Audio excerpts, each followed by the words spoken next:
GPs are often the first port of call for people seeking advice about weight management.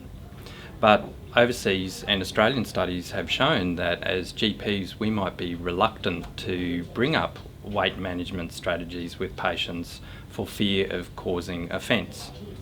The obesity pathway was developed with a group of clinicians from across Metro North who have expertise in the management of weight in primary care.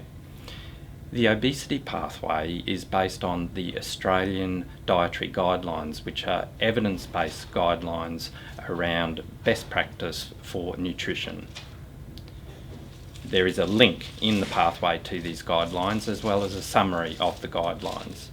As well, there is a link to local dietitians who you can then refer to. Weight management is a long-term process. It's not just a one-off consultation.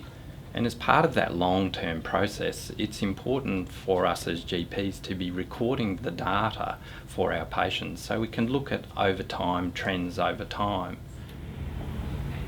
Every month or so we have a regular doctors meeting where we run a clinical audit tool and we focus on a different item at each meeting.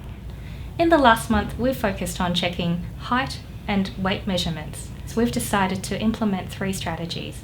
One is to put a tape measure in our bathroom so our patients can measure it themselves if they're more comfortable this way.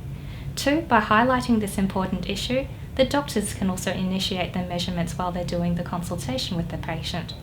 And the third other way is with our nurses. When they meet with the patients, whether it's for a review of their management plan, they can also measure the patient's waist circumference.